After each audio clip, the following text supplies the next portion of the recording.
Scanning for audio.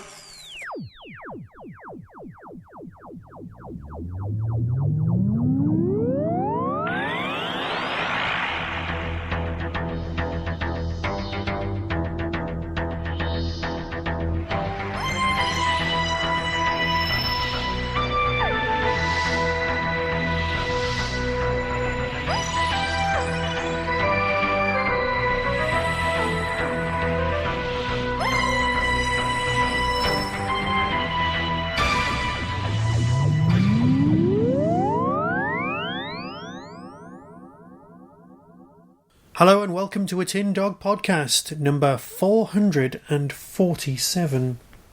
This time, the podcast, well, I just want to bring you up to date with a few things. First off, on a kitten update front, Gimli is now doing particularly well. Ridiculously cute Havana, and he's just part of the family. So, rescue cat, tick. But that's not important. You're here, well, to listen to me talk about Doctor Who. Oh, and also, before I go any further, I just want to say an absolutely massive hello to everyone who's going to, or is currently at, Gallifrey. I dream of Gallifrey. To be fair, that would be the title of a book I'd like to write about trying to get to Gallifrey, the convention, not the planet. Obviously, although indeed I do dream of Gallifrey, this is not making sense. Should I start again? Probably. Now, a few podcasts ago, I asked you, my beloved, lovely listeners who've been with me for far too many years, you do realise that it's like 10 years next year that I've been podcasting, what I should be doing in the off period. Now, I know I'll still be covering the Big Finish reviews. They're coming your way regardless.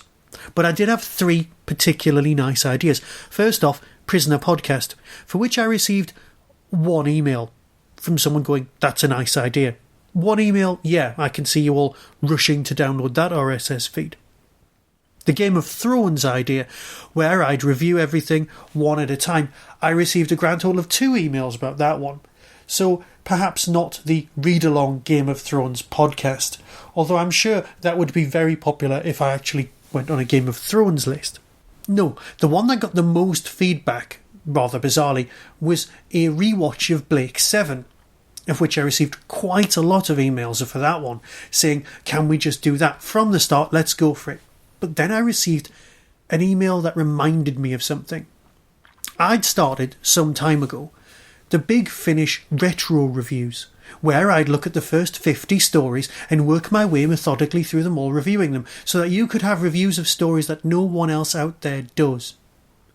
I kind of felt a bit of guilt about that, and thought, yeah, I really should be doing those.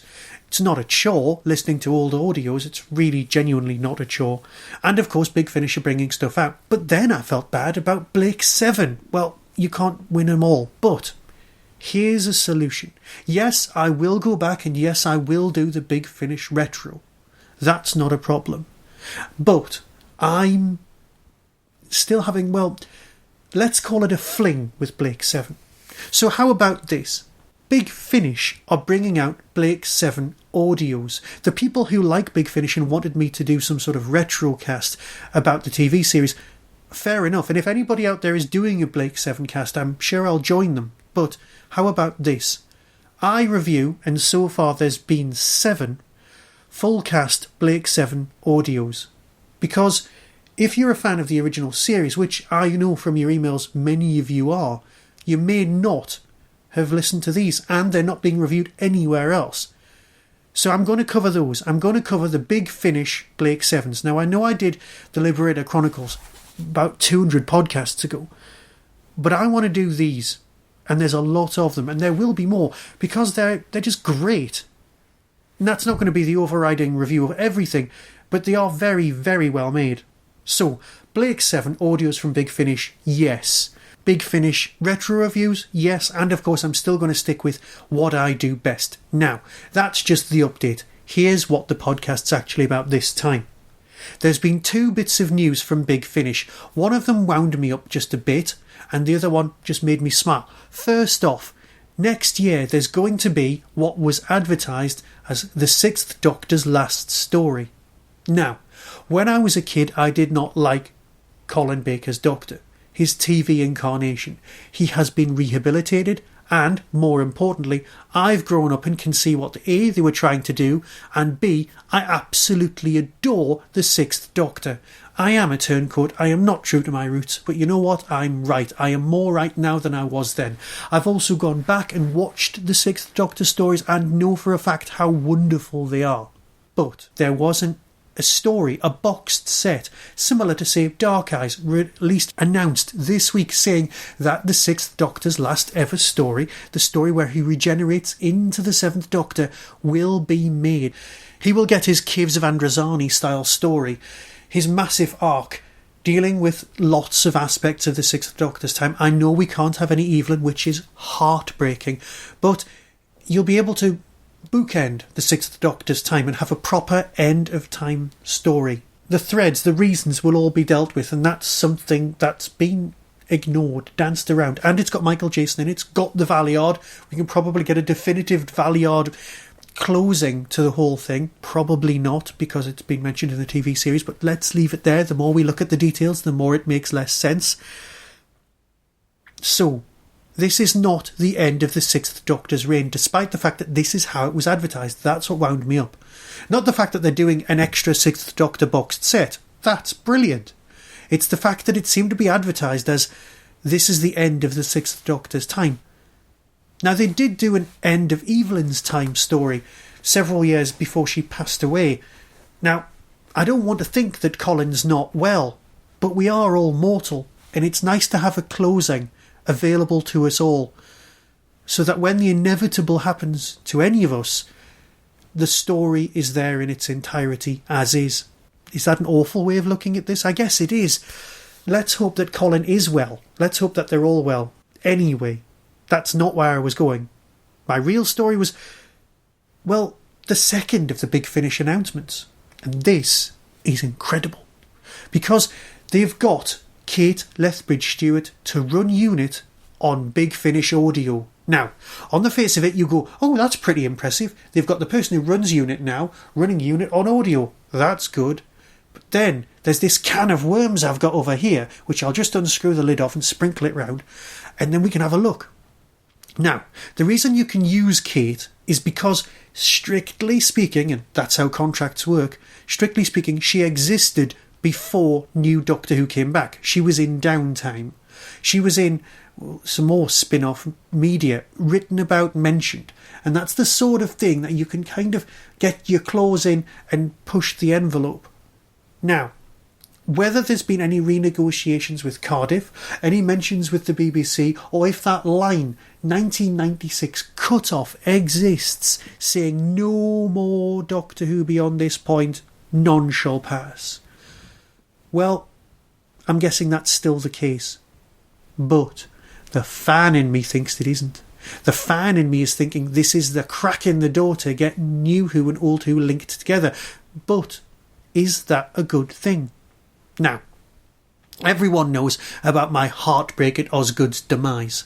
Bear with me. I know you've thought of this yourself. Just bear with me.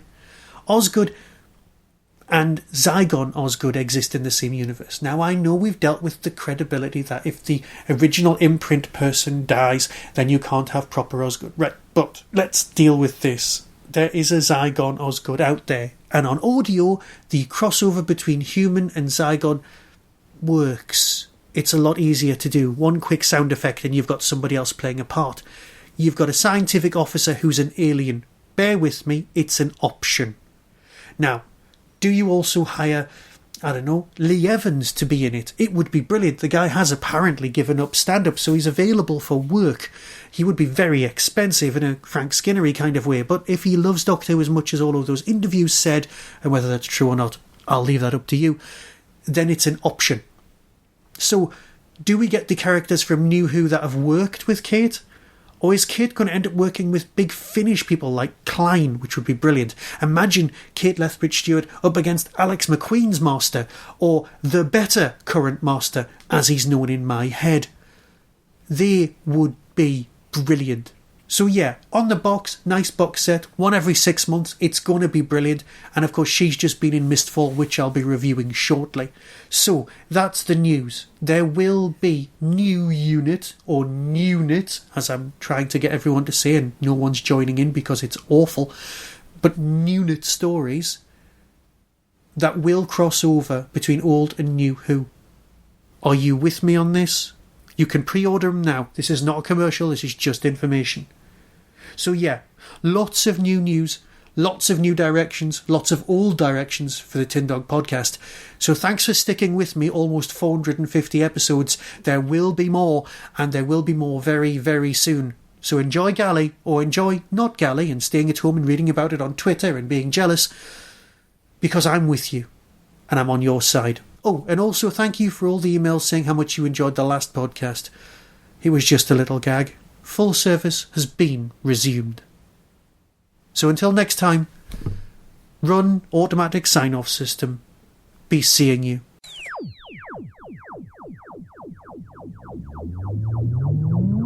You've been listening to the Tin Dog Podcast, available on RSS, iTunes, Stitcher, Audio Boom and Tumblr. Doctor Who and its associated works are copyright of the BBC. No infringement is intended. You can contact the show, donate, buy merchandise, or find out more about my other projects by visiting the Tin Dog Podcast homepage and clicking on the links.